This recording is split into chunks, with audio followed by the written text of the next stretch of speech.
60 minut. 60 minut. Chystá se Europarlament zakázat svobodné fotografování na ulicích evropských měst. Podle Pirátské strany k tomu byl učiněn první krok, když výbor Evropského parlamentu pro právní záležitosti přijal zprávu k autorskému zákonu, která navrhuje omezit takzvanou svobodu panoramatu. Ta umožňuje zachytit autorské dílo umístěné na veřejném prostranství a dál ho použít. Členové výboru tvrdí, že jde pouze o doporučení Evropské komisi, aby tuto svobodu mohly využívat jen nekomerční snímky.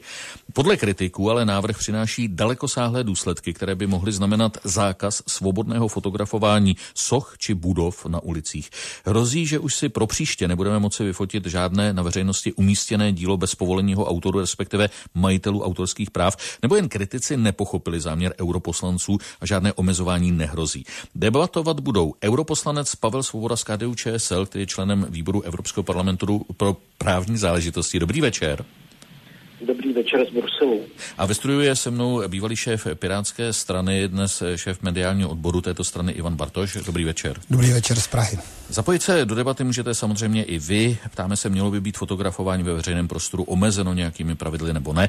Volejte na čísla 221 552 155 nebo 255 na konci. Pane Svobodo, co konkrétně europoslanci z právního výboru chtějí změnit na autorských právech, které se vztahují k fotografování na veřejných prostranstvích? Já bych začal tím, že vůbec nejsme v žádném legislativním procesu, který by mohl vyústit v nějaký zákaz.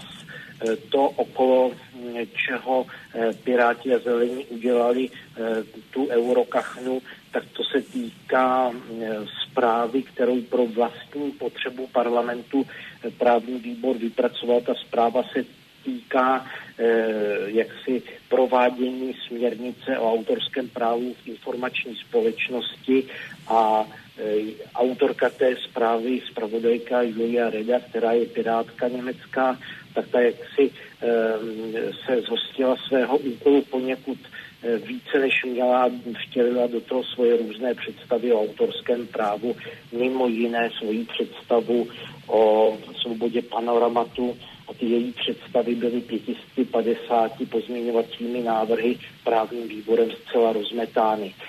Ale znovu opakuju, nejsme v žádném legislativním procesu, takže taková ta tvrzení, která se zde mohly dočíst na internetu nebo v novinách, že v červenci Evropský parlament schválí jakýkoliv zákaz nebo omezení fotografování veřejných prostranství, je holý nesmysl. Pane Bartoši, vy tedy tvrdíte, že návrh, který členové právního výboru v Europarlamentu probírali, by se dotkl všech, kdo fotografují ve veřejném prostoru. Teď se slyšel, že to je Eurokach. Já se nejdřív musím ohradit, protože tohle to nezaznělo ani od Pirátské strany, takhle, jak to bylo teď předkládáno, ani od zelených. Mimo jiné se toho chopili třeba i wikipedisté, lidé, kteří se pohybují na síti, kteří znají autorské právo na síti. A skutečně jednalo se o doporučení. Julia Reda vypracovala celý report o copyrightu nesporně v současné době a tvrdí to i strany, které naopak chtějí zpřísnit copyright, nebo zájmové skupiny, které chtějí zpřísnit tato pravidla, tak jeho reforma je nutná v tuto dobu.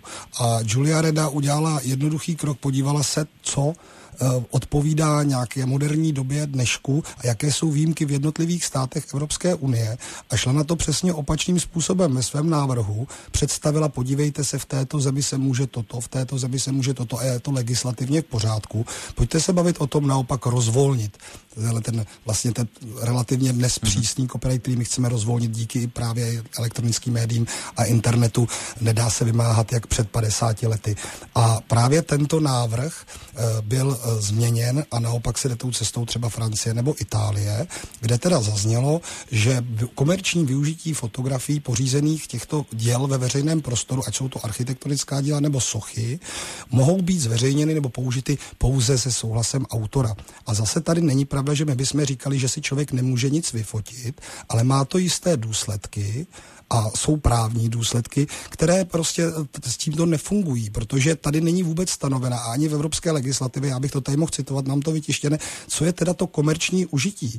A když se podíváme třeba na nějaké dokumenty, a my je máme i třeba sdílíme je na Facebooku, tak ta definice toho komerčního užití a toho osobního užití je popsaná na stovkách stran a když se podíváme třeba na licenční politiku Wikipedie, kde například autoři sdílejí své fotky pod licencí, která umožňuje další svobodné použití, fotí, nebo na Facebook, kde každý člověk, který publikuje na Facebooku, souhlasí s tím, že jeho fotky, je to podobné na Instagramu třeba, jsou vlastně majetkem Facebooku, tak v tuto chvíli prostě my nedokážeme garantovat v momentě, kdy vytvářím fotku, že nebude nějakým způsobem komerčně použita. A já chci jenom říct, není to nějaká věc, která by omezila všechny lidi globálně, ale pokud vznikne takovýhle nástroj, může být zneužit v nějakém boji, kdy se s někým neshodnou, tak ho zažaluju. A v poslední řadě já si nemyslím, že by architekti stavěli baráky kvůli tomu, aby 70 let po smrti, nebo jak to nakonec dopadne, někdo platil za to, že si ty baráky fotí. A bojím se, že to doporučení, a bývá to i v českém parlamentu,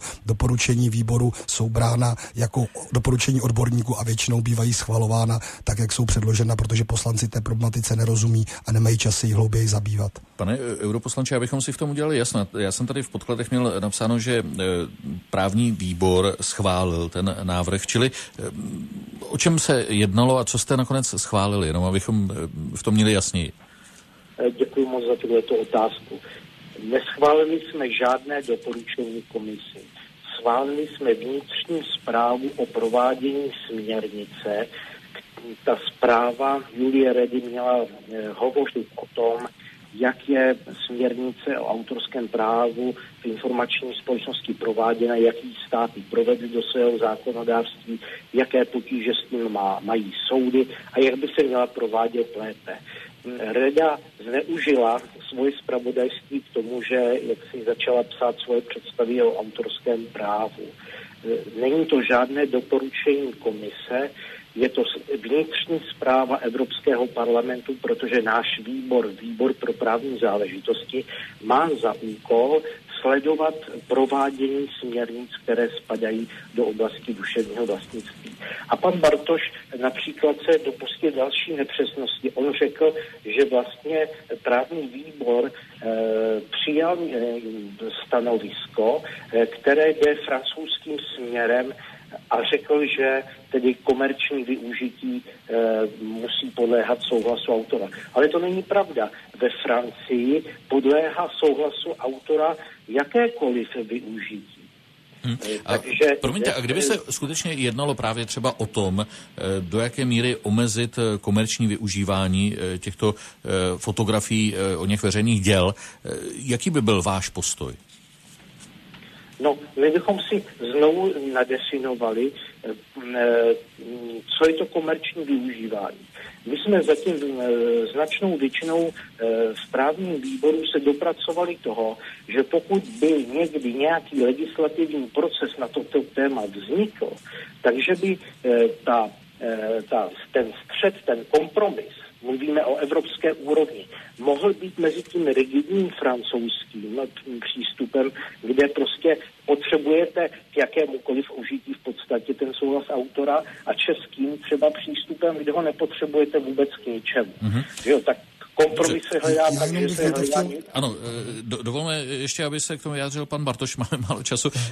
Já se zeptám, nemělo by přece jenom určitým způsobem být chráněno autorské právo těch tvůrců? Tak my samozřejmě, to je další milka a já jsem reagoval taky trochu hyperbolou, protože první, co zaznělo od pana Svobody, bylo, že jsme vytvořili nějakou kachnu. Piráti nemají za cíl rozbourat, vyvlastnit autorská práva či něco podobného. Piráti mají ve svém programu udělat takovou reformu, která odpovídá dnešní době, kdy ne autoři, ale převážně společnosti, které je jakoby zastupují, a teď když jsme se bavili o těch cizích zemích, ať je to třeba Sabam, který vybírá peníze, ale u nás to může být i nějaká unie architektů, Dilia, OSA, Integram, aby nezneužívali tato práva k nějakému dalšímu rejžování peněz, tam, kde prostě ten copyright pronikat nemá. To je naším cílem a to se děje a my vidíme, že to je vliv lobby, nedává to smysl, ale dají se tam ještě nějakým způsobem z lidí, nebo respektive za další užití, které nesouvisí s původem toho díla, získat peníze a jenom k té definici té komerčnosti. To je pro jeden z největších problémů tohoto, protože jednak si myslím, že evropští poslanci neznají třeba dokonale, možná se pletu, vůbec podmínky licencí Creative Commons, svobodných licencí. A například studie Creative Commons na 250 stránkách definuje, co to je defined non-commercial, co to je nekomerční užití. A tam se řeší ekonomická hodnota díla, povaha uživatele, jednotlivec, firma a tímto se rozhodně nezjednoduší legislativa. A pokud cílem té reformy je sjednotit to v těch zemích, tak já bych to tedy sjednocoval tím postupným uvolňováním, tam, kde to funguje, nikoli zpřísněním. A pokud my teď v České republice, a to správně zaznělo, si můžeme fotit prakticky, kromě teda Karlova mostu, kde nám to zakazuje nějaké sdružení Karlova mostu, ale to jsme ukázali, že je nesmysl fotit prakticky cokoliv, tímto způsobem to i používat, tak si nemyslím, že bychom měli být pro, a jestli tam teda i pan poslanec Svoboda zastupuje zájmy České republiky, tak být pro, naopak to zpřísnit pro naše občany a volili ho naše občany do Evropského parlamentu. Pane Svobodo, kvůli času už jenom velmi krátce, jestli tomu dobře rozumím, tak zatím se nerýsuje žádná významná legislativní změna na evropské úrovni. Přesně tak.